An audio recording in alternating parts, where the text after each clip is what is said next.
Okay, ang atong hisgutan karon sa kini kapinasahi nga topiko. Parte kini sa ungo o kung saan nila pagpatakod sa ilang gustong biktimahon na mahimong pareho nila. Mga kaigsunan, I happen to experience before usa sa mga gibantog nga ungo nga naging friend na mo. Friend, pero may mamanhi sa mo niya inanhi para ba ko ato kinag patabang siyang problema. Okay, ito lagi kay kita kamamanta mo tabang siyang problema atong gitabangan. Then it happen tungod kay wala siya mahihatag kanamo na kantidad lagi may tao mangyud nga dili ka mao hatag sa mga tao og halipay nga mga kantidad kwarta. So ang gihimo niya hatag siya mga kuan, hatag siya og mga sa to mga bagay ang ihatag. Then usa sa iyang gihatag ang aning saging. Unya kay lagi kay bantog na siya gyud nga ungo god. Bantog na siya nga ungo. Then saging nga hinog. Katong saging nga hinog, wala na mo to kuha, wala na mo kana. Kay ga suspect lagi kung asawa basi kung may naay something ibutang ipagkaon man. So gilabay na mo o pan mo paglabay dito na mo gilabay sa baboy, tangkal sa baboy. Kaya among baboy makaon tog saging, mga panit saging. Ana. Prutas kanon nila to. Duha sila. Pag ikaon nila sa may hitabo ron nga pagkahuman og kaon. Pagka sunod adlaw kaugma lain na magay tinanawan ng baboy. Maagi ang mga manok pero daan na to siyang mukaon og kuan manok. Agi ang manok kwartin mang laina sa mata. Gusab gyud basta maagi gusab gyud kaon gyud. Pati na laina sa iyang acquisition magtanaw sa kuan mga sapat. Then ang akong naobserbahan kay magabi maagi man ng wakwak gabi ba maagi man ng mga wakwak. Duha man nga klaseng wakwak nga langgam o wakwak yung tinawag na wakwak. Basta maagi ng wakwak tingog to siya musabat siya siyang kuan basta mo tingog ang wakwak. Mo na kong experiencehan sa style sa pagpatakod. Okay, before ay ang una ni mo ni siyang una nga incidents ulahiran ni siyang mag-una kong isulti ron. Before pod may na ako'y gipangulitaw-an nga gidungog-dungog ungo.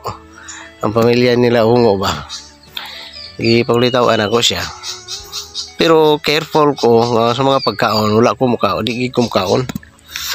But it happen nga siyempre gipangulitaw ka naibog bibiyaon ta ko ato. Wa pa magi ko ka-sure god nga ungo. Pero bantog yung ungo ang pamilya nila. Sige na kung kamot-kamot ang kamot. Kamot-kamot na ko lagi mamasyar man kasi lang balay. Sos sa may nahitabo nga pag adto na ko sa ko ang manugbulong gingnam mo ko niya lagi patakdan ko. Hindi ko to. Hindi ko to. Patakdan ko. And siya tahom nga babae ang nagpatakod sa imo. Wala ko kaya punto and puli ko kasi una ang salakyan nga pira. Jutay punto kay ng salakyan sa una. Pira ang salakyan ako puli. From Sagay going to Escalante. Ay, nasugata na mong bata nga naglakat sa dalan lami man kayo. Kit-kito ng iyahang kuan atay. Yung tinod niya mapatakdan ko. So ang gihimo nako ipalit na ko tong lana sa ngay tabang sunog bulong palit og lana, nya may lana pa man dito sa balay na mo sa bukid.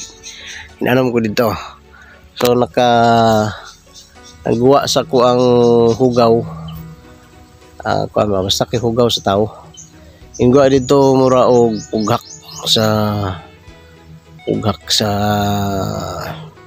itlog. Gawas akong hugaw. So tinod gyud ang galing patakod, tinod. No? So but during that time kanang akong panguritawan, kita ko na siya sa akong damgo. Kita na ko siya sa akong damgo nga katawa. Silang ihang inahan, amahan og siya katawa siya sa akong damgo. Kunya damgo ko nga galupad ko. Lusot ko sa mga gagmay nga mga agianan. Hantod ni dito ko hinlusot sa kuan sa dagom, sa agianan sa dagom. Man akong damgo. So tinuod gid ay nga kuan una akong experience. Anyway, ang akong ikasulti diri ninyo mga experience. Daghan maning mga experience ako parte sa ungo, pero few lang sa akong isulti ninyo ha. Anyway, na-post ko na ni siya. Siguro ang uban wala lang kita kay daghan naman lagi kayo nga itong na-post. Then lately may na ako'y kaila nga gwapa nga pagka bata, dalaga. Nya kay kita lagi mahimanggaon taog mga babae. Palanggan ako kayo siya. It happens nga kanilang usahay natay kabuang sa tong sarili. Adi na mawala sa tuwa ba. Wala na tutuyo Naigo ni siya sa kuang lumay. Pero kabalon na siya. Ako siyang sultihan nga beware ka mo kay usahay, maigo ka mo sa kuang lumay. Pero put it in your mind nga kaning pagkaigo ninyo dili siya permanente. Matahaw ra kani siya in just only of days. Days na siya matahaw pero dili mo siya matahaw dayon. So example 4 days, 5 days, 7 days, 10 days mawala na siya. I understand lang ninyo nga kana ang anong higugma mo nako just because of that lumay of mine. Dahil pong klase ang lumay, so sigutan na to na someday ang parte sa lumay, unsang klase sa lumay, usang mga lumay nga mo last for a longer period of time, ug ang unsang mga lumay nga will just have to last for an hour, for just only of days, na. So may mga lumay nga kung dili ka na masumpa, aston lang sa pagkatiguang ninyo. In love lagi hapon ng tao nimo basta di na siya masumpa. Ato ni siyang isgutan. Okay, so kaning bayana naigo siya sa akong lumay, no? Bata pa na siya. Guwapa nga pagkabata. So pagkaigo siya sa akong lumay, Henry siya sa kuha. Saan man niya kining naatay abilidad lagi. Kuha man ta kanang paranormal man ko. Uy, mabatian na ako sa sulod sa kuntiyan na may magtingog nga tik-tik. Tik-tik, gabi ko, giyungo ko, gitatakdan. So, mauto siya nagtabo, no? Pero pasagdar na ko, ay abi na ko, basi kung giyungo lang ko ba gabi Antod nga, hinlast siya nga na ay tik-tik sa kuntiyan, gabi akong batian. Then, dugay niyo murag suspect na kung murag patakod na kuha ginako akong giimnan og lana gibutangan na tong pulong, no, parang mawala. So mao kana siya ang mga patakod. Careful kamo mga friend kay anyway daghang mga gisugid-sugid sa mga tao parte sa patakod, pero diri ang akong gasuhisay kaninyo ang mga real experiences nato sa patakod, no? Ngayon anak di ay so ikaw man lang ko niya, wala man ko gipakaon. Tuparay raman mi, tuparay friend rami. Pero anong ningon ato man? So careful ka mo basta mga tao gani nga ungo gani sila. Careful ka mo kay makamaog gani sila. Kung saan ka mapatakdan, ayaw na mo og sige og pan.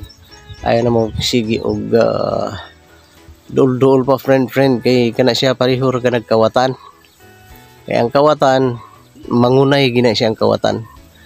Ang ungo, pareho-pareho na sila, pandili ni sila mangunay, nga kanon ka na niya, kuni patakdan ka. Ha? Patakdan ka niya someday kung tanaw niya nga gusto, nagkagusto siya nimo patakod. So, mauna siya ang atong experiences sa mga tao nga ungo, no? So, someday, kung nadumduman ko pa ni, akong igasaysay kaninyo kung giunsa sa akong uyuan pagpatay ang ungo, no? Nakakuha naman mo dre, napost man ako na dinha, nara dinha, pero layo unto kayo. Ayun kayo, pati naghanap kong ginapang post, bisa ko yung mga pulos-pulos pang post na to, no? Giunsa sa akong uyuan pagpatay sa ungo, tinuod di ba nga ungo, na sa ato ka ng pagakutihon someday. So di lang sana ako tason, kay kung mataas kayo murag di naman mo ganahan maminaw, no? Hanggang dito na lang muna. This is your friend. Have a blessed day.